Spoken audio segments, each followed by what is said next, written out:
jëyal ci turu imam ratib El Hadji Pape Ahmadou Gaye Rawat mi ñu àndal Cheikh Makhtar Fall ñëw représenté fi jumaa Jëppal gi yëpp nag ñëw wuyu si woote bi nga xam ne le professeur Ibrahima Seck woote na ko ni mu bokkal ñëpp nag ci jotaay bi nga xam ne jotaayu diine la ndax bu ma nee jotaayu diine li ñu fi nar a waxtaane ci wàllu santé ci wàllu médecine génnul l'islam ndax moo nekk au devant pendant avant et après de tout mouvement bi nga xamante ne bi nit ku nekk war na ko mën a def ci ba mu nekkee ci biiru yaayam ba keroog muy génne ci àdduna ba keroog muy génn àdduna di koy ji borom bi subhanahu wa taala kon ku la woo ci lu mel noonu nag dëgg-dëgg am nga pour mën a teew waaye comme dañu jox kàddu ngir ñu ñaan rek ñu yem ci ñaan gi amaana xëj na luñ ci mën a sànniwaat ay professeur Ibrahima Seck ak mbooloo bi yëpp ñu tàmbale ko ci bismillahi rahmaani rahim sottal ko ci alhamdulillahi rabbil alamin ala rawatina les membres organisateurs yi nga xam ne ñoo organisé lu ni mel les 72 heures de Jëppal bismillah.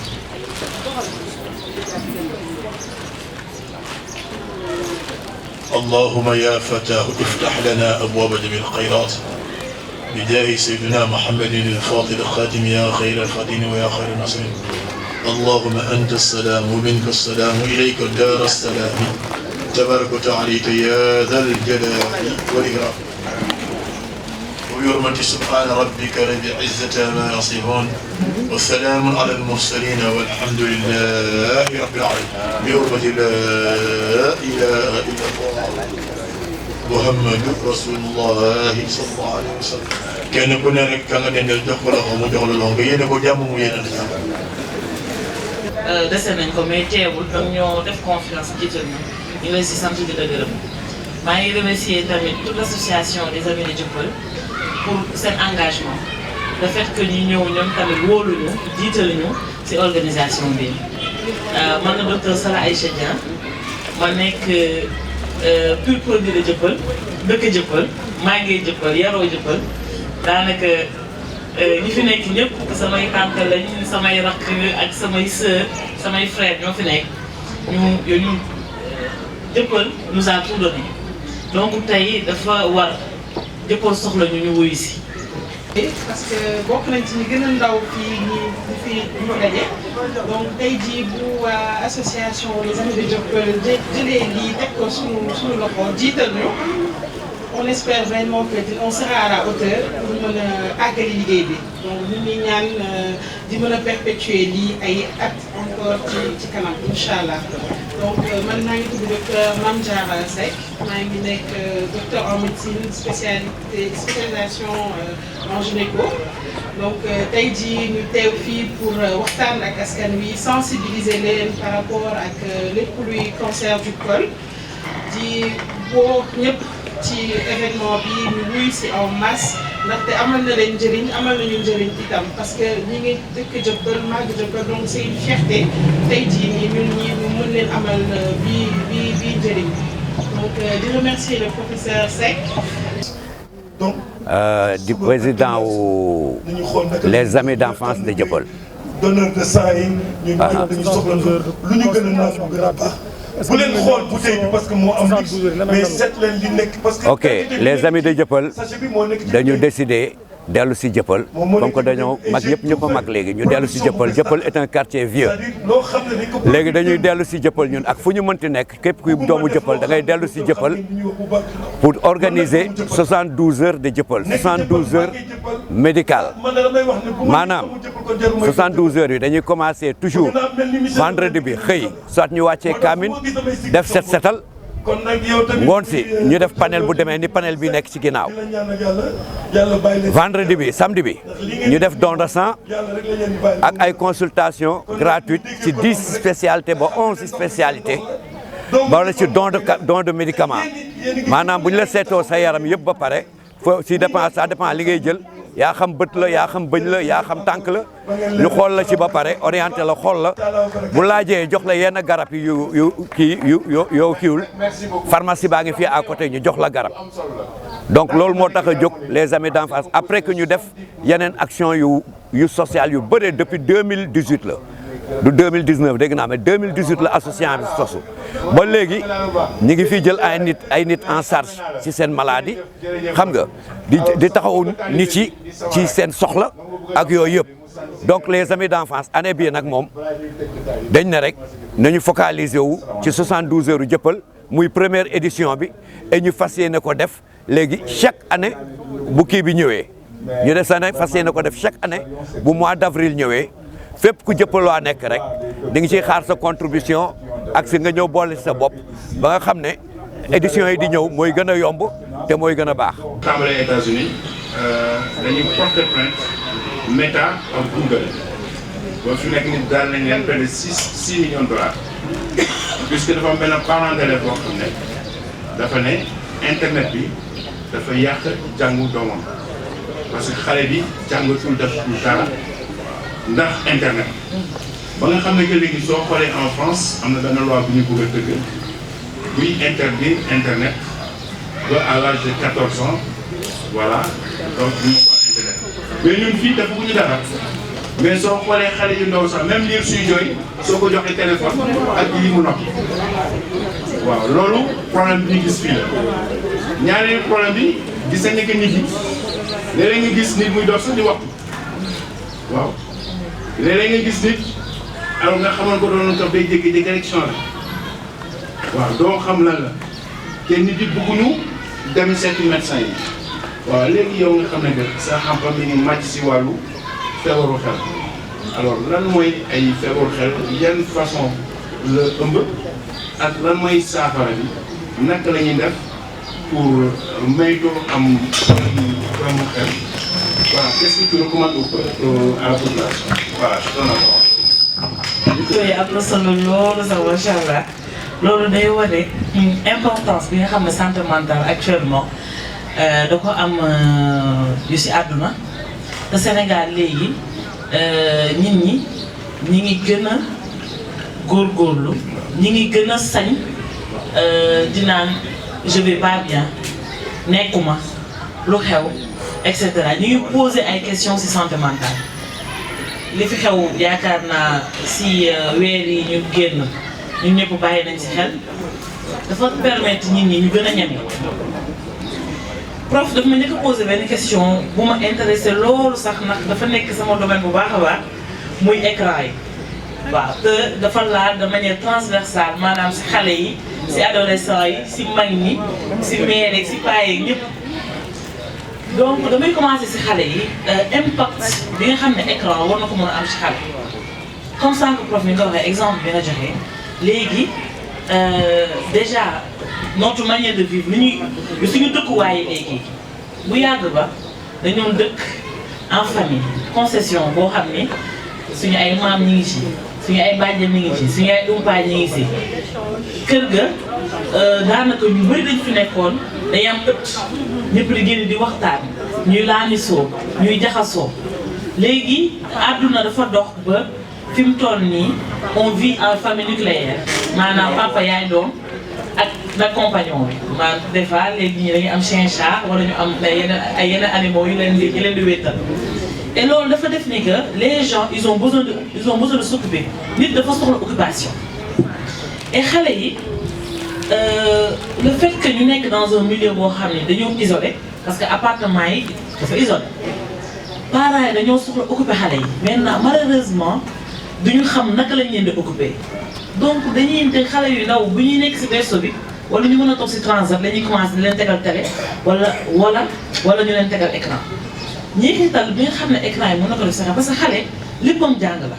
xale day jàng toog xale day jàng dox xale day jàng wax et gis nañu impact écran yi surtout si nga xam ne moom mooy langage yu xale ndax bu fekkee dañoo teg xale bi si télé bi xale ñetti façon bon principal façon yooyu kese mais principal façon la am pour mën a jàng maanaam toppandoo mooy imitation muy découvrir environnement wam ak si fo léegi soo ko tegalee écran bi baaree nga ko si jàng boobu yëpp xale bi doo am interaction di jëflante ak nit ñi te yi ma lim yëpp pour mu jàng ko il faut xale bi di interagir ak nit ñi di jëflante ak nit ñi écran bi baare na xale bi ba xale bi dina toppandoo mais lu nekk si écran bi lay toppandoo moo tax gis ngeen xam naa ñàkkul yi ñëpp xam ngeen xale yoo xam ni dañuy dëbaka dal di yéeg si meuble di wàcc di wax loo xam ne kenn xamu ko kenn du leen comprendre parce que li nekk si écran moom la ñuy jéem a répété dañuy gis xale bu ne papa fekk na woowul papaam de mais li mu dégg si écran bi xamul lan mooy moo papa parce que interagir jàngaluñ ko interaction pour mu xam papa mooy sa papa maman mooy sa yaay te loolu nag laa ngi soo ak xale bi interagir ak xale bi moo koy indi donc déjà première des choses bi écran bi di indi mooy li xale bi mën a jàng yëpp jàng xam ne lii danger la lii safara la war ma ko laal du interagir du mu découvrir environnement du ko xam xale yi da ngay ànd ak ñoom soo leen bawee rek daw nañ si tali bi parce que xamuñu lan mooy notion de danger tàmmuñu interagir ak nit ñi et ça amène énormément de retard de langage xale yu bëri waxuñu wala yéex nañu wax lool lu ko indi mooy écran yi ñeen di tegal écran yi ñeen di tegal te comme prof ni mu ko waxee on a dit les recommandations jusqu'à 3 ans pas d'écran du tout à partir de 3 ans 30 minutes par semaine en co-visionnage maanaam mag bi day toog xale bi toog ñuy seetaanandoo muy commenter lu ñuy seetaan mu naan ko ana Dora fu mu jaar ana Babush lu mu jëli ana nii jaar nañu nii jaar nañu ne interaction boobu mooy permettre xale bi mu jàng ay mots yu bees parce que pour enregistrer son vocabulaire mais aussi mu mun a xam lii mooy lii mooy la donc su ma jógee si xale yi prof ma ñëw si adolescent yi bon adolescent yi ñoom dafa nekk âge boo xam ne dafa nekk âge critique parce que ils se cherchent dañoo nekk à la recherche de l'identité ñoom ñooy ñan fu ñu jógee cette appartenance dañuy gën a sori seen ay famille pour jege seen ay père maanaam ñi nga xam ne ñoom ñoo bokkuloo ni ñuy xalaat ñuy jëfe et cetera donc recherche appartenance boobu noonu recherche identité boobu noonu malheureusement si écran yi on peut avoir deux choses on peut avoir des points positifs quand même parce que xale bi mën na gis appartenance boobu à travers les écrans mën na gis tamit que écran yi léegi recherche yi léegi école ñëpp am groupe WhatsApp xale yi léegi fa la ñuy dugal seen cours yi fa la ñuy recherche yaa ngi fi et cetera donc ça aide dans l'apprentissage mais malheureusement point négatif yi mu am moo ëpp parce que déjà première des choses mooy le fait que écran gis nañu ni que réseaux sociaux yi on vend du rêve maanaam nit ñi da ngay gis koo xam ni benn célébrité bu yor kër yor oto yor xaalis bu bëri di sol lu rafet di baatare xaalis yow da ngay jàpp ni que àdduna loolu la. waaw réseaux sociaux yëpp parce que nee naa pour ma accompagner ne foog ma nekk si diapason bi ak ñoom foog li ñuy seetaan ma koy seetaan lu ñuy xool ma koy xool pour su ma ñëwee consultation mu mën a xam lan laay wax ak ñoom. y a des jeux day Roblox xale yi dañ koy jouer te li xale yi dañuy jouer tout se passe dans le virtuel dañuy jouer di communiquer en même temps ñoom ñëpp ñi ngi takk ay casque ña ngay waxante donc leur monde maintenant c'est le virtuel et là où est la chaleur humaine malheureusement ça fait que nit ñi dañuy s'orienter de plus en plus tout se résume sur virtuel ma ñëw si mag ñi si écran yi su ma jëlee sama exemple comme sama yaay nekk fi mën naa profité jëw ko sama yaay waaw papa ngi toog mais xam profité jëw sama yaay balaa papa bul expliquer yaay dara mun na toog suy togg day teg TikTok bi am na daal dañ koy appuyer ba affaire bi soxlawul mu koy pousse TikTok bi day demal boppam bu dem beneen ñëw man ba léegi comprendre nu mu koy defee mais toute sa journée c'est TikTok toute sa journée TikTok bu dem beneen ñëw et on voit que de plus en plus maintenant suñu yaay yi suñu maam yi ils sont très réseaux sociaux. ci lañ bokk ñu ngi si biir prof ñu ngi si biir ils sont très réseaux sociaux parce que réseaux sociaux tamit y a de bons côtés ça permet de rester informé hein. Il y a des informations qui passent dans les réseaux sociaux ça nous permet de garder le fil parce que léegi les gens tàmmuñu si daan télé lu bëri tàmmuñu déglu rajo donc réseaux sociaux yi information bu am léegi États-Unis soo duggee si réseaux sociaux yi jot si léegi yow mi nekk Sénégal à des milliers de kilomètres donc il y a des points positifs mais point négatif yi mooy encore une fois ça entraîne cloisonnement, isolement. Les gens ne se retrouvent plus. Les gens plus cette chaleur humaine. Bu yàgg ba ay tour de famille ay nay ràcc dëxin yi mairie doon def amatul. Alors que c'était des échanges, des partages. Et quand on se sent isolé, malheureusement, on est fragile au niveau mental. C'est ça l'impact que ça va amener. On est fragile. Amuñu support parce qu'on a besoin des fois de parler à quelqu'un, de pouvoir se reposer sur une personne pour pouvoir avancer. Malheureusement, écran yi loolu lay bloqué. Donc prof dafa ñambaas plusieurs questions. su ma jógee ci écran yi peut-être me résumer vite fait les pathologies mentales. Xam nga la société sénégalaise ak représentation bi mu am de la maladie mentale maanaam nu mu koy gisee pour ñun ki nga xam ne moo am feebar xel mooy ku yoonu ay dàllam sol sagar di daw ci mbedd bi ñu koy jàpp. Alors que dafa bëri façon am na lu ñuy woowee damay résumer vite fait peut-être je vais pas trop insister sur les termes médicaux am na lu ñuy woowee psychose. Psychose mooy yi nga xam ne nit ki day tàggali ko xelam boobu la personne n'est plus en contact avec la réalité ak li xew autour de lui kooku ngay dégg ni muy délirer kooku ngay dégg des fois prof ni muy waxtu di am ay propos yoo xam ne que nous on les juge wala l'entourage juge ces propos incohérents maanaam li muy wax teguwul kooku la plupart du temps soo ko bëggee jàpp yóbbu hôpital day bañ danaan man feebaruma dara jotuma donc kooku ay psycho loolu ñooñu d'habitude ñoom ngay gis ñuy des fois ñi ngay gis ñu traîner ci mbedd bi di sol ay sagar di summeeku ñooñu côté boobu la ñu am mais am nañu lu ñu naan névrose lan moo ci spécifique mooy nit ki amul perte de contact avec la réalité nit ki base névrose yëpp mooy anxiété jaaxle stress su ma pour def terre à terre te stress boobu noonu nit ki xam na ni li may stressé nii am na lu xew am na lu may stressé mais mënul xam exactement comment gérer cette situation dina xam ne lii may sentir nii normalul à chaque fois day jéem a teg ay mécanismes pour génn si mais day gis ne du sotti et su gisee lu sotti nag mu koy gën a dugal ci guuta xaw ma parce que benn cercle vicieux la yow gis nga ne stress baa ngi fi yaa ngi jéem pour xeex ko demul yow nga gën a stressé ainsi de suite ñooñu nag amuñu perte de contact avec la réalité ñooñu xam nañ li xew ñooñu la plupart du temps ñoo mën a des fois jóg dem seeti docteur ne ko docteur je vais pas bien y a un problème aidez-moi jàppale ma am na lu may yëg fi mu toll nii normalul am na leneen lu ñu naan les troubles de l'humeur yaakaar naa loolu sax ngeen di gën a dégg muy dépression muy lu ñu naan aussi manie des fois da nga dégg ñaan kii moom maniaque la ñun ñooy abusé ci loolu mais ça va pas dire forcément que bañ mooy corrélation entre des fois nga dégg bipolaire kuy alterner entre dépression ak manie. am na lu ñu naan les troubles de personnalité am na ñoo xam ne dañoo am problème de personnalité nag bëri na yu bëri la dama fi nekk nii di ko dégg. mais lépp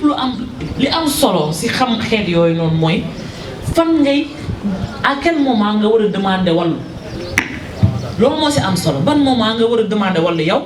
walla sa entourage demander la wàllu parce que ki nga xam ne xamul li xew exactement kooku mënu demander wàllu boppam donc maladie mentale ñi ngi demander wàllu su amee souffrance maanaam métti am soit ci nit ki nga xam ne moom mi ngi am contact toujours avec la réalité mu xam ne ah ma lii may dund métti na sonn naa jaaxle naa wala mu am souffrance au niveau de la famille mu impacté famille bi impacté liggéeyu nit ki impacté sociabilisation bi nit ki nalawatul nit ki lekkatul nit ki day toog di stressé toute la journée mënul la wax exactement lan moo ko indi stress bi su ma jëlee jeunes yi dañuy am ay troubles du comportement maanaam koo xam dafa calmoon yëngatuwul woon mu jékki-jékki ku wax mu saaga ko ku wax mu dugg ci ay mbiram jaxase di perturber des fois sax ñuy jëlantu des fois ñuy dóore loolu su amee dañoo war a inquiéter bu ne lii kii mel woon nii kaa ñu dem yóbbu hôpital wala suñ ko yóbbul hôpital nañ xool nit koo xam ni mën na ko jàppale parce que léegi sànq maa ngi koy wax dara li am solo mooy nuñ doon vivre en communauté day tax da des fois jaaxle nga mu gis bàjjen ne bàjjen tey de moom lii xew na sànq waxtaan ci waxtaan bu neex loolu amoon na solo bàjjen donc ça m'a permis de sortir des choses et looloo amoon solo su ñu nekkee en concession da ngay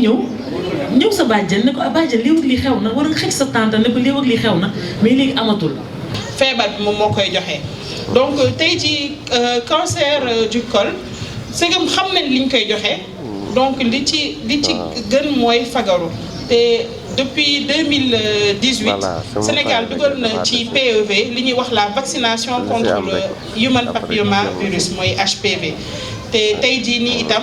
toutes les femmes entre 25 et 65 ans war nañ dem saytu seen yaram def li ñuy wax dépistage am nañ plusieurs nag moyens de dépistage tey jii ñi ngi am li ñuy wax inspection visuelle à l'acide acétique donc loolu sa sage-femme mën na la ko defaral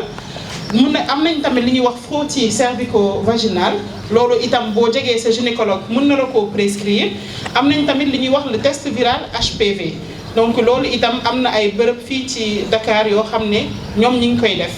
donc tey jii nii damay woote en tout cas toutes les femmes de 25 à 65 ans ñu xam ne que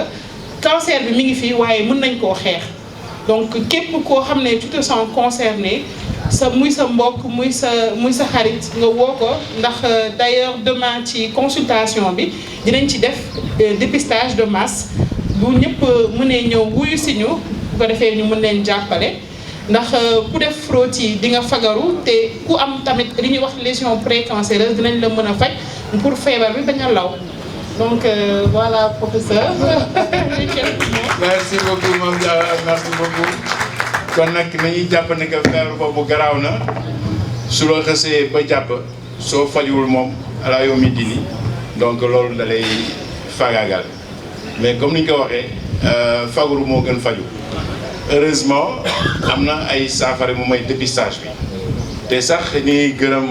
vraiment cette association là puisque demain suñuy tàmbalee consultation gratuite yi dañu def yi aussi le dépistage du cancer du col parce que dañuy xam ne que jigéen bu ne soo xasee ba am ñaar fukki at ak juróom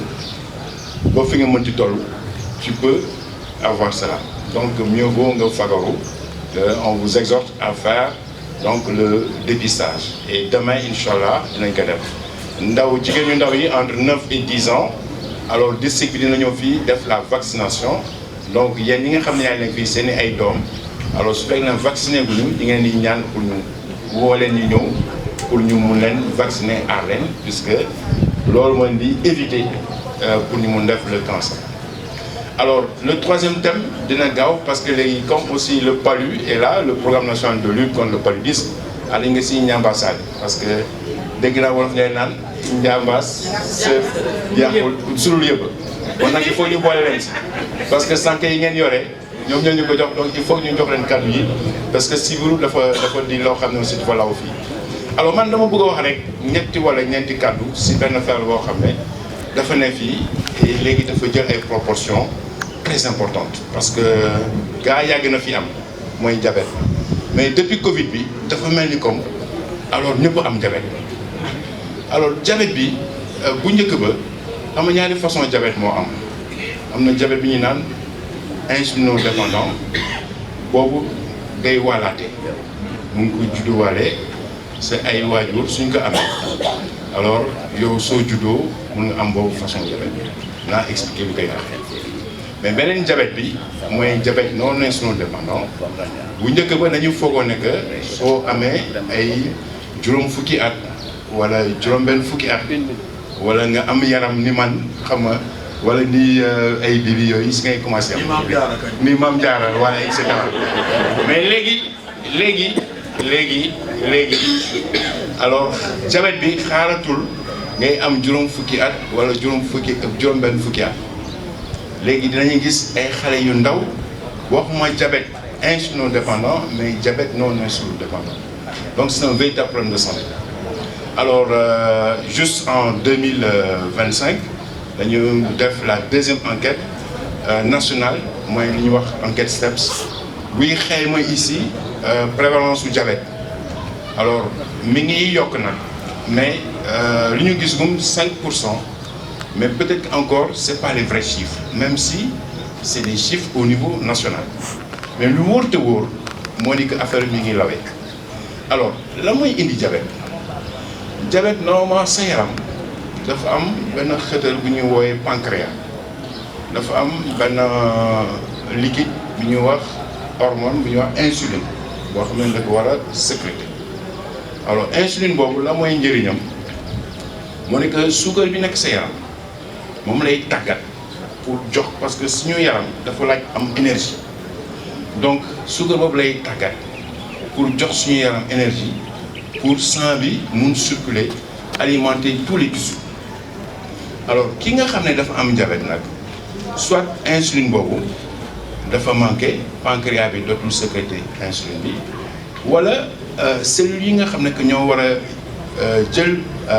maanaam insuline bi seen récepteurs yi dañoo feebar si bien que daal en résumé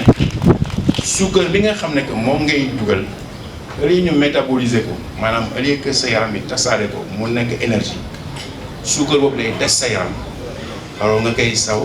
te suñu ko nattee sa deret dañuy gis mu alors suñu ko nattee sa deret normalement taux normal c'est 0,80 entre 0,80 jusqu'à 1,20 g à jeun on dit que c'est normal mais à partir de 1,20 g à jeun entre 1,20 g et 2 g alors il faut que ñu defatal la ñu wax la glycémie postprandiale maanaam il faut que nga lekk ba pare toog tuuti ñu nattaat sa deret suñ ko nattee nag gis suukar bi mu nekk plus de 2 g alors en ce moment là dañ naan yow attention tu as le diabète léegi une fois que le diagnostic est posé alors foofu ñu defal la un bilan général parce que diabète li tax mu grave bu question maanaam suukar bi nga xam ne que moom ngay saw wala mu yokk sa yaram rek c'est pas aussi parce que si ñuy gën a gis mooy da ngay mar naa nag da ngay gaaw a xiif ah di perdre poids yooyu du loolu mooy grawaayu diabète li tax mu graw dafa di feebar boo xam ne une fois que fajoo ko maanaam tous les appareils de ton corps la leen di attaquer alors lu muy gën a law dina jàpp sa xol alors dina dem ba dafa la benn infarctus du myocarde mooy dina indi ay lumbu deret yoo xam ne day boucher artères yi te en temps normal loolu su amoon day tax doo da ngay jékki-jékki di transpirer doo mun noyyi xam nga et puis ngay fat mais ku am diabète loolu su koy def le tableau n'est pas brillant donc da ngay jékki-jékki rek mooy ñu ngi naan dox nañu rek daal waaw ñu xool rek nee nañu fekk dee nañ loolu it souvent alors c'est des infarctus du myocarde soo gëstoo c'est des complications secondaires liées au diabète bi day jàpp rein yi parce que su fekkee ne que suukar boobu di génn ñu ngi koy bàyyi muy dem donc dina dem ba indil benn insuffisance rénale insuffisance rénale bi soo ko bàyyi noonu muy law dina dem ba nga xam ne que rein yi dootu mun di roñoo yi dootu mun di jouer le rôle de filtration alors da ngay am benn insuffisance rénale chronique ak benn insuffisance rénale terminale et loolu dialyse rek n'est-ce pas moo si wax mais c'est pas tout du xol bi du rein yi day jàpp bët yi waaw dina lëndëmal bët yi commencer d'abord si peru bët bi mu lëndëmal ko jékki-jékki après jàpp rétine bi maanaam sidit yi di dawal bët yi après soo defalee nank sax mun na la ko mboro ñu ne jeex na mu ne déedéet du ma taxaw foofu day jàpp tànk yi parce que nerf yi nga xam ne que mooy tax ngay yëg tànk yi dina dem ba boucher maanaam mun nga dox benn moment sa tànk nga faxasalu tànk bi dagg en temps normal xam nga loolu jam na nga koy yëg mais day dem ba rey sa sidit yi nga xam ne que yow donc mun nga gaañu sa tànk doo yëg ne sax nit ñoo naan mais yow sa tànk ngi naaj nga ne mais c'est pas possible ndekete am nga gaañu et lu si gën a garaaw gaañu boobu du gaaw a wér dina dem ba infecté wu léegi nag su fekkee ne aussi toppatoo ko bu baax day dem ba nëbal tànk bi su fekkee ne baaraam bi la dina ko nëbal nga négliger ko mu nëbal tànk bi nga négliger ko mu dem di yegg si jambe bi ba et cetera te soo eggee foofu lu ñuy def il faut ñu dagg ko su fekkee ne que sinon alors ça peut t'emporter. mu ne est-ce que jeex na mu ne déedéet des na cerveau bi waaw kon nag xam nga diabète lu garaaw la waaw lu garaaw la mais lu muy garaaw yëpp complications yooyu moo wax noonu yëpp mën nañu ko retarder et même les éviter naka la ñuy def mooy respecter d'abord le régime ensuite le traitement waaw régime bi am na ñu bëri suñu amee diabète rek dañu foog nekk waratuñu lekk suukar ak ceeb ak yooyu yëpp non tu as besoin de manger mais il faut manger équilibré alors ce qu'on demande su fekkee nekk def nga le test suba d'ailleurs durant la consultation dañuy def ay tests de glycémie pour certains patients alors après nañ leen jox ay conseils parce qu'il y a des médecins yoo xam ne agréés pour suivre ces patients-là et d'ailleurs je recommande à tout le monde de faire le test c'est extrêmement important parce que xam nga ñun suñu lekk yi dafa doy waar parce que dañoo ñeme ay saf-safal ñi bëgg ataaya gis nga ataaya yi dañuy dem ba ay 3 normaux la ñuy wax ah soo passé level bi lépp day saf suukar ndekki bi da ngay gis benn botu kii nii dañ si def ay 5 ba 7 calories de sucre alors loolu yëpp c'est des choses qui nous exposent n'est-ce pas au diabète donc alors lu mu garaaw c'est le régime bi alors je pense qu'il y a des prospectus qu'il faut diminuer bon je peux pas tout dire ici mais c'est un régime bien équilibré médecin yi mën na ko wax et puis am nañu dañuy jox aussi un traitement voie orale bi am na ay comprimés deux façons la am na yoo xam ne c'est des sulfamides hypoglycémiants wala beneen bi c'est les biguanides donc ay am na ñoo xam ne dañu jël glucophage pour ñii di am diabète xam nañ ko wala ay metformine donc alors loolu aussi médecin bi dina wax kii bi nag nga koy jël boobu day ànd ak contrôle glycémie bi parce que da ngay koy jël ba ñu contrôler ko ba sa glycémie su équilibré ñu la foofu ngay yem aussi il faut faire du sport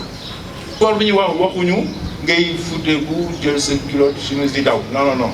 tu n'es pas obligé ngay daw waaw imam mu nga di dox rek temp 30 minutes de marche ça suffit largement donc une fois par semaine même c'est bien si tu le fais 6 jours sur 7 ou 7 jours sur 7 c'est encore très bien mais bàyyi leen le confort auto yi yéeg wàcc etc il faut ngeen dox je pense que c'est extrêmement important je pense que je vais m'arrêter là parce que aussi ku am diabète il est aussi exposé aux autres infections parce que léegi xam na ne que diabète sa défense da koy wàññi. Oui, voilà, merci beaucoup. Moi, je suis Oumar Diatta, secrétaire général de l'association Les Amis de Dieuppeul. Comme l'a si bien le président El Hadj Bibi Dieng, l'association Les Amis de Dieuppeul est une initiative qui a été prise par des habitants de Dieuppeul. Comme il vient de le dire, Dieuppeul étant un vieux quartier, c'est-à-dire depuis les années 60, aujourd'hui plus de 60 ans d'existence, nous avons jugé nécessaire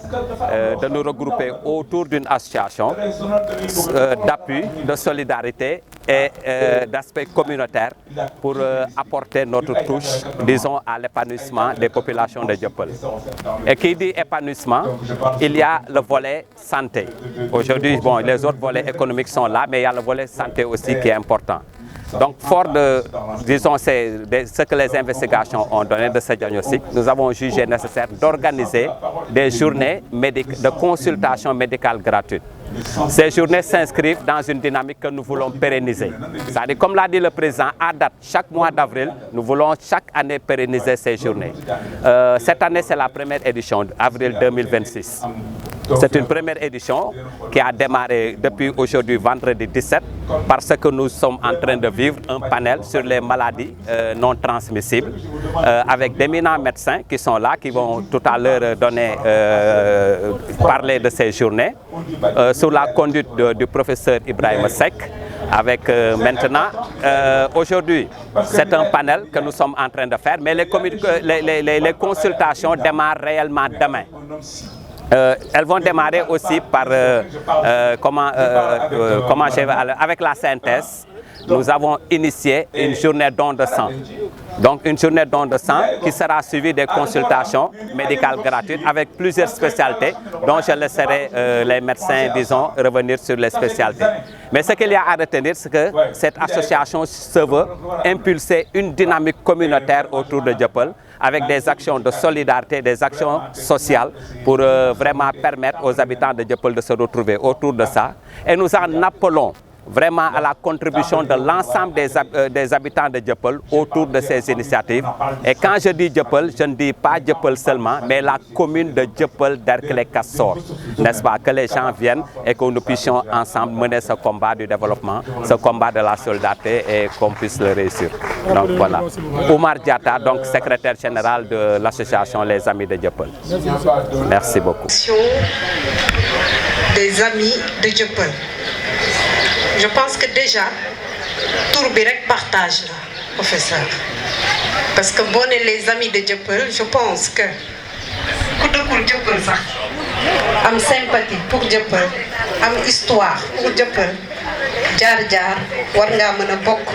ci association bi. Kon man tay dama soxla sama carte de membre ci association des amis de Dieuppeul. Di leen remercier bu baax a baax. Di wax ne la première richesse d'une commune ça doit être la santé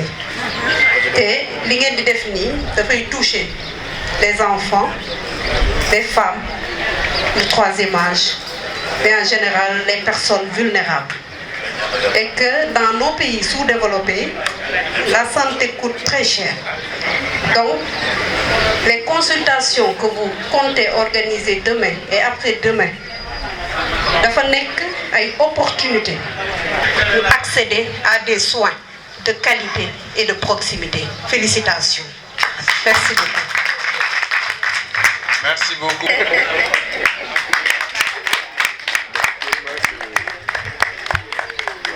kon boobu ñëw rek daal di barkeelu ci bés yi. dinañ ci jéem a wane suñu wàll en tant qu'acteur comédien,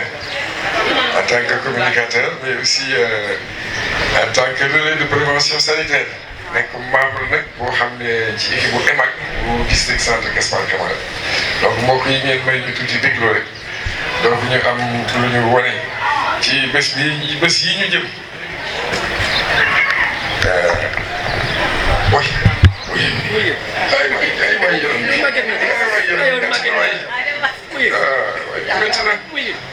gars yi yëg ngeen doon mag daal feebar la coono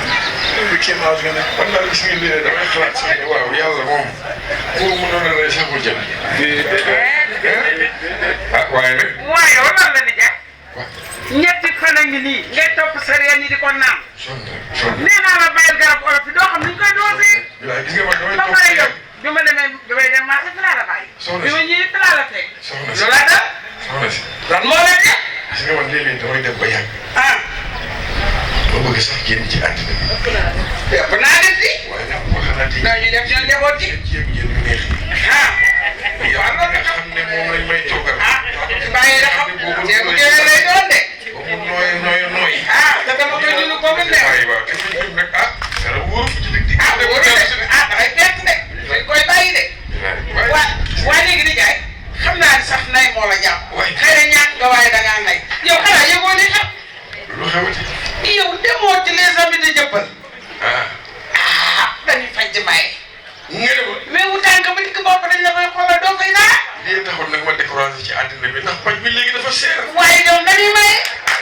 ñaari fan lañ koy def. waaye les amis de Dieuppeul yàlla na ngeen gudd fan. ñoom daanaka la may dinañ la xoolal sa tension. dinañ la xoolal sa suukar. ah li jaay sa bëj sa bëj da koy xoolal. sa bët yi dina dem noonu. gis nga man. ah xott fi mu ne dara baaxul. waaye ñoom nag ñoo baax ci xott ndax yow tànk ba léegi boo xam dañ kaa xool. waaye yow les amis de Dieuppeul ñoom ca kaw la tànk yi baaxatul. léppay baax nag. foofu bi diis nga. yow dañuy réparé. nga ne ma. ñooñu mécanicien yi nii. voilà. les amis de Dieuppeul. yow kay di yaay xam nga looy def. waaw. xaaral rek ma takk sama digg nu dem. yii man kay doo ma fi bàyyi. paj mi nga xam ne léegi ni mu cher. ñu dem seeti docteur Seck ak bisimilah.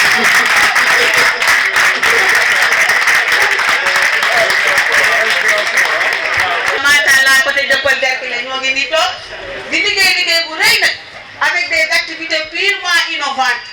waa Paris dama leen fi gis léegi waaye xam nga boo ñëwee dans quartier yu mel ne ay Dieuppeul ak yooyu Fann Résidence fu mel ne ak ay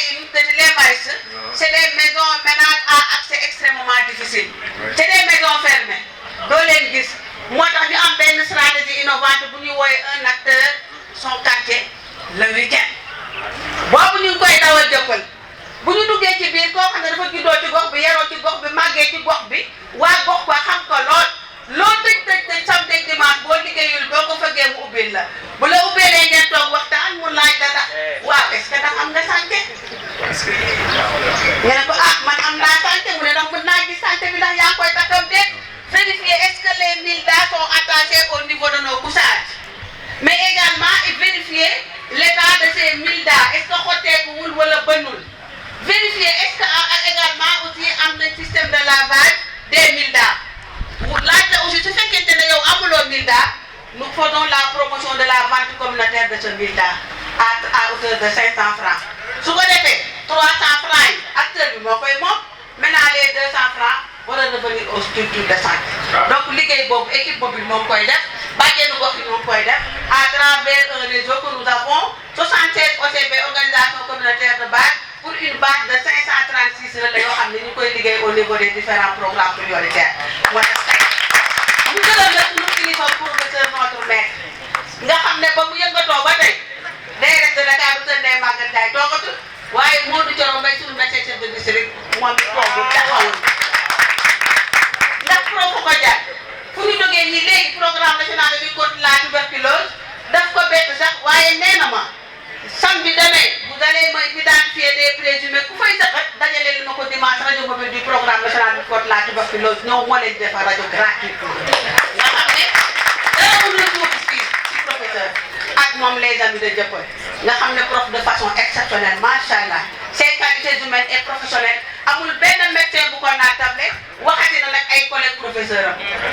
macha allah docteur zéro faute yow docteur nee na yaag moom ba mu jeex yaag équipe mobile d'appui communautaire ba mu jeex incha allah foo taxaw ñu taxaw fa loo dugg ñu dugg fa pour vraiment la réussite de cette journée et la pérennisation de ces 72 heures donc ñoo ngi gërëm ñoo ngi sant di wane tey bu ñu fi taataan en matière de santé pour ICP macha allah de Derklé moo koy ñëw capitaliser dans les rapports globaux de zone mais également dans la plateforme DHS2 dara du fi réer même les milliards que vous avez offerts incha allah nous allons capitaliser professeur jërëjëf Dakar sant ci sa kanam Dakar sant ci sa wet incha allah rabbi ñoo ngi yow ba ba muy jeex et ndam rek la ñuy wut fii ak la pérennisation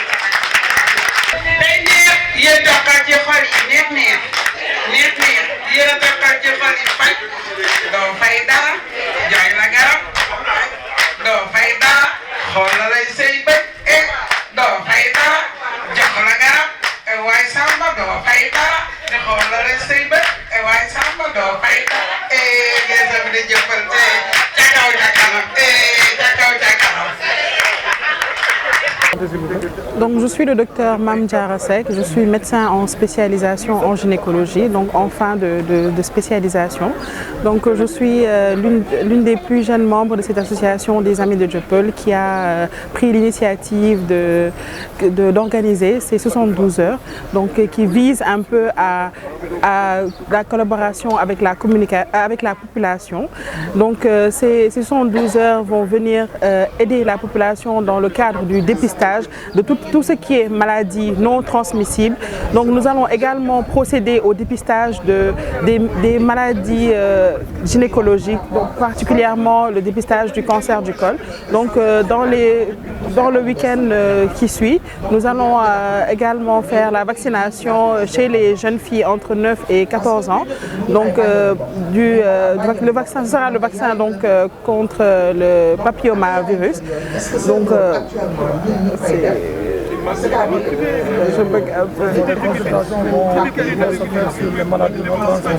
oui, donc nous aurons plusieurs spécialités, dont la médecine générale. Nous aurons également la gynécologie, nous aurons la cardiologie, la psychiatrie. Donc nous aurons également des endocrinologues et des ORL qui seront là pour participer à la réussite de cet événement.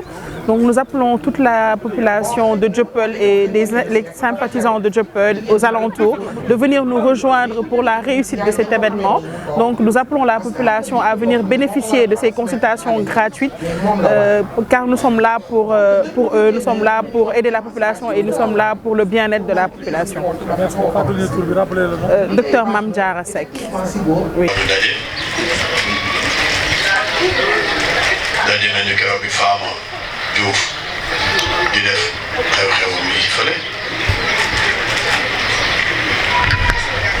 juste rek parce que dafa am ni ñuy xaar ci xadra bi fële moo tax ñu bëgg a rocceeku mais Ibrahima mii lu mu xew la su ko jant so qu'il pleuve ou qu'il neige dañuy teg ci wetam waaye moom il sait pourquoi je vais juste taire li nga xam ne moom la ñu defoon ci jumaa Dieuppeul bi fii ku ñëw jumaa Dieuppeul di nga xam lan lañ fa def ki la ko wootal amee lu ko amee bu ko gën a amee lu ko sax bu ñëw di ko wax waaye doom yi Dieuppeul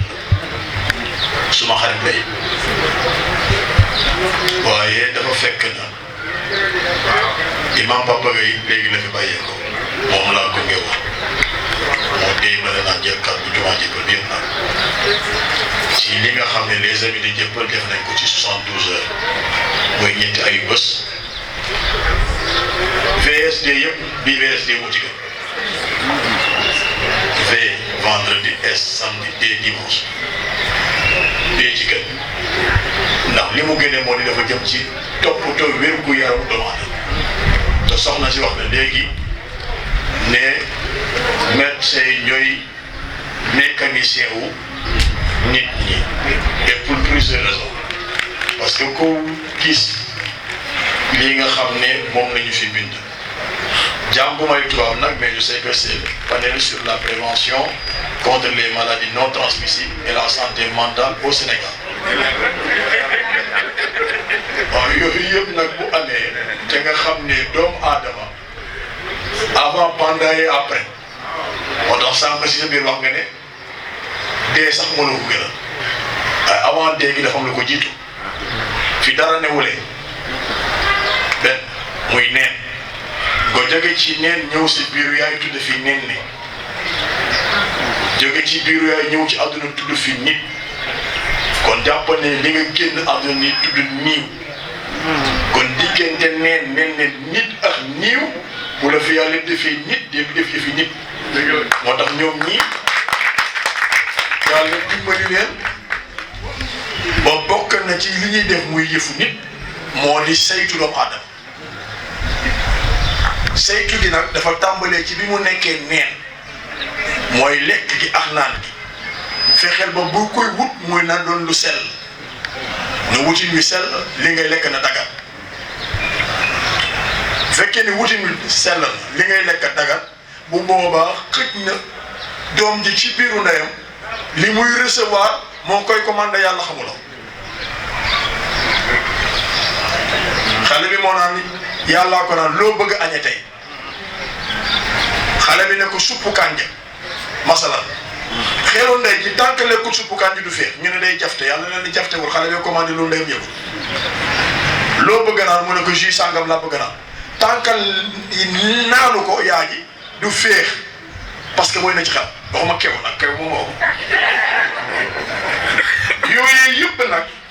xoolal lu mu tàng-tàng mbaa mu sedd yàlla jarale ko ci butiku jumbu xam muy premier biberon ba xale bi jël wàll pendant 9 mois loolu la mais bi mu ne putt gane si àdduna am na lu xew lan la ko yaam jox ween ku ko jàngal naam parce que loolee nga xam ne moom la doon commandé pendant 9 mois yëpp li mu doon commandé pendant 9 mois yëpp la yàlla wëlbati def ko muy xet bi ween wi génne na mu soog a cus fi muy bàyyee ko ñett ci daje dëtt deret meew kon prévention war na ci bàyyi buy ut di jox ndey mu xool lim koy jox mu di war ko togg lu mu doon bii ween wi génnee mu am ñett yu ci daje dëtt deret meew xale bi muucu yàlla doxul dëtt doxal deret dawal meew bi min bay na farsin wa damin labanan xaalisa nga muucu muy meew boo muucoo muy meew boo gallee mu di soow moo tax sànq ci sa wax nga dégg wax écran xale boo gis ndeyam toog ci kanamu écran bi te ñu nekk mu ne ci biiru ndeyam lay ndeyam gis ci écran bi rek la xale bi def bu gën a si surtout àdduna rek bu fekkee ne ndeyam ci kanamu télévision buy fecc rambada lu ne nga di ko def xale bu màggee def lambada bu mu jaaxal kenn ndax ndeyam da doon seetaan lambada bi mu ko ëmbee fi may daaneel kàddu nag moo gën a garaaw mooy kër gi ñett ci day paa bi mu ngi ci biir kër gi ka muy waxtaanal lu soxnaam soxna saa ngi ci biir kër gi yor na téléphone am ki muy waxtaanal lu jëkkëram cependant boo yaa ngi seen biir néeg ñu ngi tukki rek TikTok Instagram wax leneen nax leneen te léeg-léeg dans l'écran wan la ci ay jeux yoo xam ne jeu wu rayante rek la xale bi miin loolu génn ku mu dajal ci koñ bi fital la mbaa mu kunta wala mbaa mu rëkk la c'est parce que loolu la jàng kon il appartient à nous parents d'avoir cette responsabilité parentale ñax njaboot gi voilà ñu moytu na ko leen till yi nag ñaari till ñoo am ci kër gi laaj bi ma la xamal till bi mooy télévision beneen bi si mooy téléphone ñu ngi lekk suñuy njaboot te bu ñu jëlul les préventions yi nga xam ne moo ci war garantie yi nga xam ne moo ci war aar gi ngeen war a aar dimbali leen nag ci di leen jox lu ñuy lekk loo xam ne lu baax la bu lu leew et c'est important ce que je dis gis nga keneen ku ko utee neneen yëkkati ko jox ko sa jabar mu dem marché te alal gën ko jox lewul bu ci doom màggee ëllëg juddu ci di màgg di sàcc bu mu jaxal kenn ndax baayam dafa sàccoon jubla koon jox ndeyam yow yow alladina amanu kullu washrabu attention xalaalan tayyiban yéen ñi gëm kullu lekk leen washrabu naa leen attention xalaalan tayyiban leen lew te dagal leen balaa di wa ñëw wa kulu amin wa antum bi xayr j'aurais bien voulu être long mais xanaa kaasu attaay bi ñu yem ci rek tax xam di ko ba yeneen 72 heures et encore que ça soit pérenne yéen a ngi ci waaye ñetti weer yu ne wala ñaari weer yu ne bu fekkee ne mënuñu ko am tous les mois ñu am ay 72 heures yoo xamante ni lii dafa di loo xam ne daf ñuy dimbali ñun au niveau de la mosquée suñu xutba ëllëg ci biir dinañ wax donte lan jàllale nañu message bi sànq mais lii recueillement yi nga xam ne moom lañ fi am ça va nous faire mettre de servir de livre de chevet pour que ëllëg ci biir parents yi bu ñu ñëwee mbokk yi ñëw ci jumaa ji ñu ne leen ah waa 72 heures yi di nga xam ne les amis de Dieuppeul ñoo ko organisé voilà le résultat su ko defee ñoom mag ñooñu kenn ku ci nekk boo demee sa kër mën na toog xam bu baax li ngay wax na sa njaboot ngeen baal ñu wax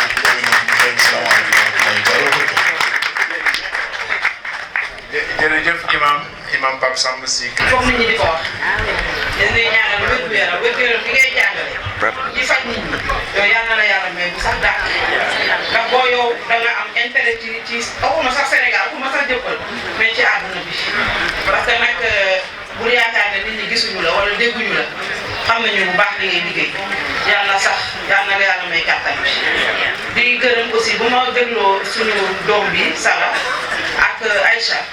vraiment j'avais le cœur qui battait la chamade. Est-ce que maintenant arrête cardiaque? Tellement que j'étais contente. Je suis fière de vous. Ci moment bi nga xamanteni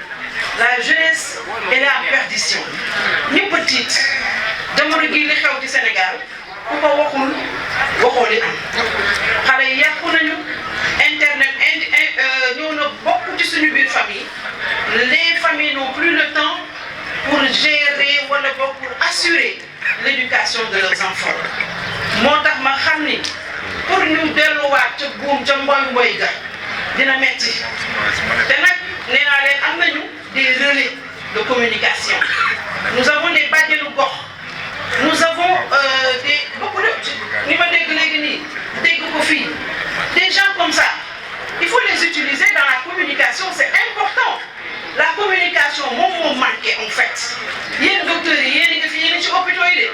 ku dem fekk leen fa ngeen faj leen mais loo gis dafay am préalable mais c'est ça qui manque communication parce que tey da ngay gis nit ku feebar du dem hôpital directement fan lay dem ci maaman ba ca koñ ba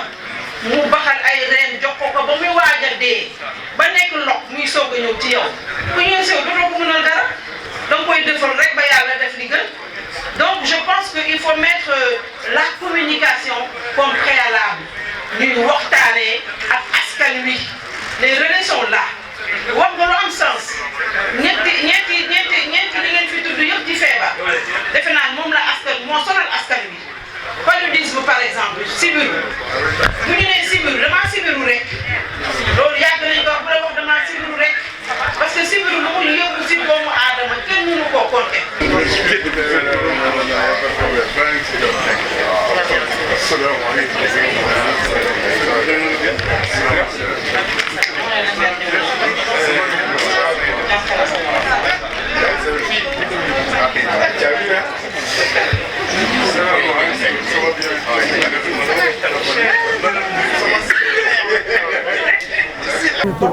salaamaaleykum man la docteur Sala Aïcha Dieng pédopsychiatre ma bokk ci association les amis de Dieuppeul ñi nga xam ne ñoo organisé 72 heures de santé yi tey comme ni ngeen ko gisee yéen a ngi ñu fekk ñu def benn panel di discuter ci li nga xam ne moom mooy maladie non transmissible yi waxtaanee li nga xam ne dafa am solo jamono ji te ñu koy waxtaanee lu bëri muy santé mentale profité nañ tamit ci waxtaanee ci paludisme de même que ci les cancers gynécologiques yi nga xam ne dañuy gis ne que dafay faat lu bëri doomu aadama yi journée bi nag nu muy nar a tëddee mooy suba incha allah rabbi dina am don de sang en collaboration ak waa CNTS parce que xam nañu ne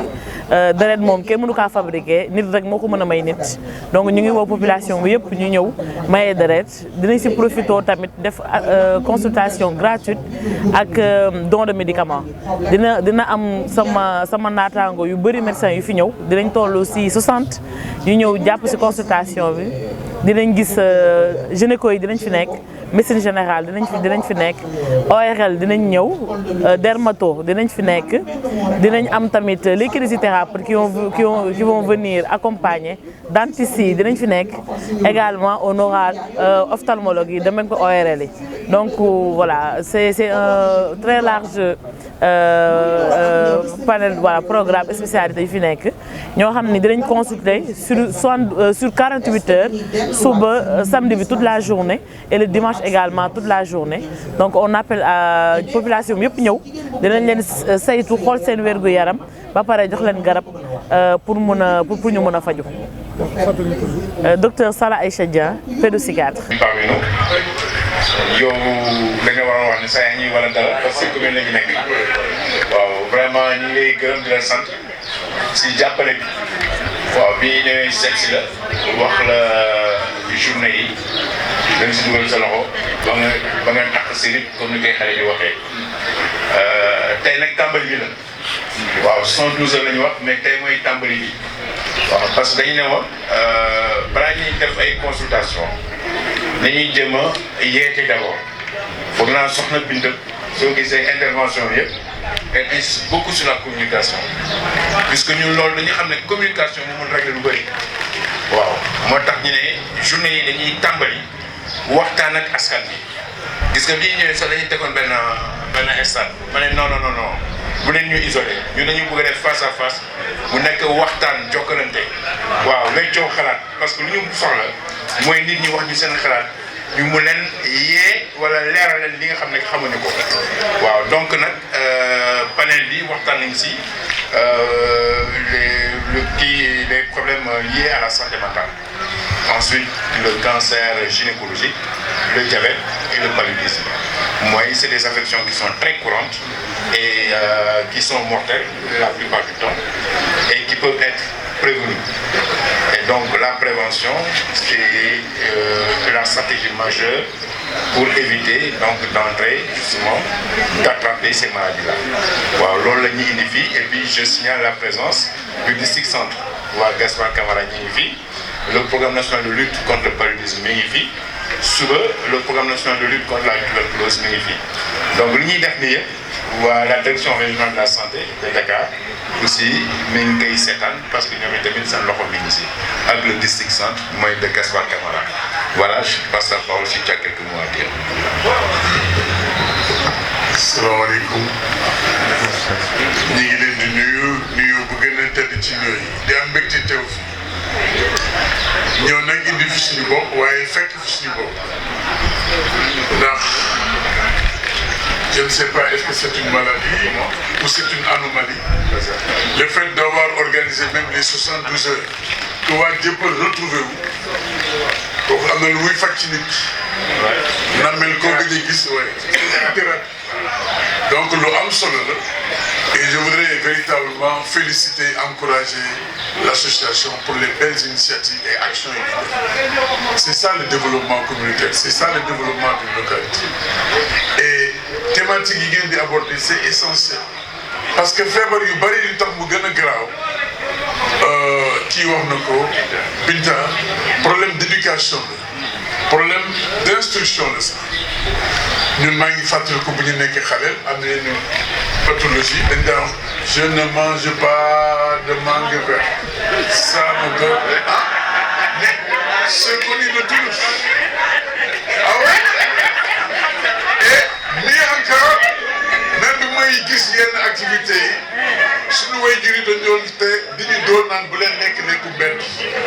loolu lañ doon bañ hygiène bi mais c'est pas le cas pathologie yi ngeen wax aussi maa ngi for ci waxu Adja Binta mais c'est vrai aujourd'hui Binta à qui avoir confiance à qui parler de ces problèmes confidentialité bi moo amatul boo ñëwee seet si ku la mën a faj sax wala ku moo faju wolof ah Cheikh Gueye di barki démb la fi ñëw maa ko fekk loo wax feebaru jàmm wala xam nga diw lii moo ko dal ñu la fan nga jëm et méconnaissance ak ignorance yooyu mooy tax pathologie di gën am doole. Il faut d'abord commencer par ça. C'est pourquoi je salue cette initiative bu nekk échange comme ça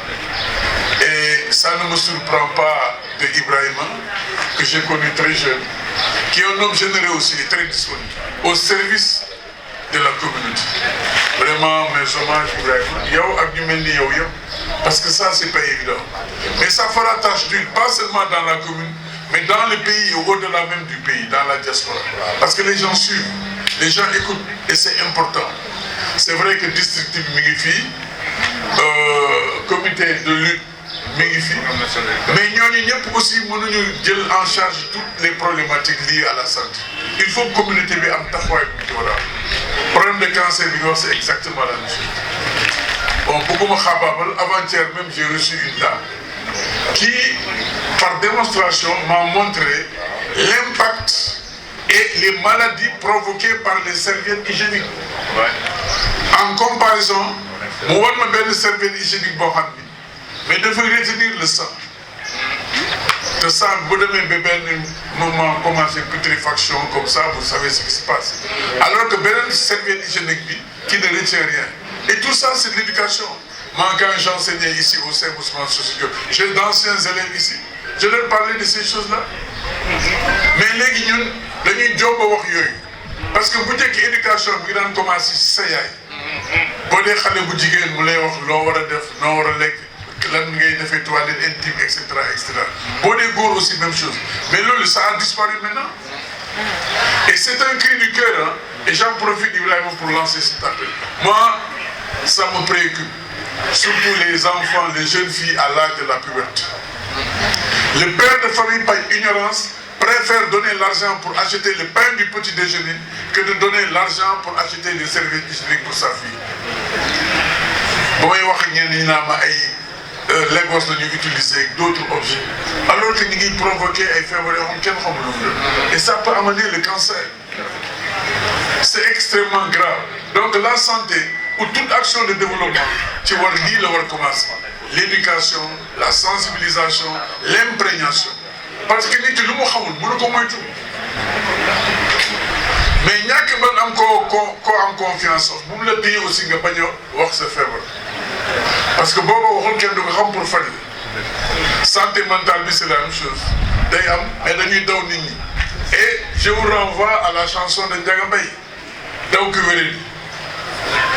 parce que ñi feebar ni nit ñoo doon war toppatoo ñun ñooy seen garab wala sax dafa nit ay garabam n'est-ce pas donc éducation bi dafa am fayda ak taxawaay bu am solo donc véritablement bëgguma xabaabal je voudrais véritablement féliciter et remercier les initiateurs de cette belle opportunité de partage sur des problématiques aujourd'hui il faut faire le point dans d'autres communes, et j'aurais aimé que District Centre comme ailleurs, tu nous donnes des pourcentages, combien de décès occasionnés annuellement par le cancer, etc. Ça, c'est des chiffres, c'est alarmant. Et ça nous permet justement de savoir qu'est-ce qu'il y a lieu de faire. L'éducation, c'est dans la famille, c'est à l'école, c'est dans les daras, c'est dans les milieux comme ça. C'est important. Donc, véritablement, docteur, yàlla na yàlla sàmm namoon naa la trop léegi bu may ñëw sax foog naa la jox carton rouge parce que je vois samay son ak samay doom yoo xam kañ laa leen gëj a gis xaw ma yow laa jox carton rouge wala yaa ma war a jox carton rouge mais vraiment Dieuppeul li ngi def liggéey bu mucc ay vous méritez tout avec un grand T parce que ça il fallait le faire et vous l'avez fait et vous avez réussi. yàlla na yàlla sàmm leen yàlla jàppale leen li nga wax léegi aussi am na solo buñ ko def rek taxaw nañ koy perpétuer à chaque instant waxtaan wi fi génn aussi nañ ko wéyal ba ci biir kër yi wéyal ko ci mbedd yi li ngeen doon waxtaan foofu ñu wax nit ñi xam lan lañ doon wax pour ñu jëlee ci ñu jànge ci ñu mën a moytu même léeg-léeg c'est pas lié à ça quand je vois mais j'ai un ami grand commerçant qui m'offre souvent des produits mais man duma ko lekk sax te bëgguma ko lekk xale dañuy jël si mais man ñun bi ñu nekkee xale lan la ñu lekk ndiir sidéem sumb new solom mais yooyu dafa am ay ferñeent yoo xam ne daf lay aar aujourd'hui lan la ñuy jox xale yi ay chips xam nga lan la ñuy defaree chips buñ la ko waxee c'est pas possible donc nañuy delluwaat ci suñu maam yi ñu daan dundee y a un groupe que j'estime beaucoup groupe Pape et Cheikh muy woy ci benn woy bu wax maam daan na dem ba am 90 ans di am doom te du cancer du feebar mais li mu naan dundee la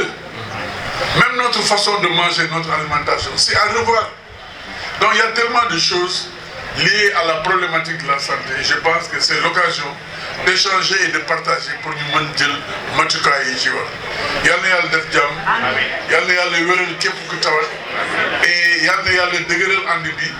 kii aussi yal na am barke parce que loolu moo am solo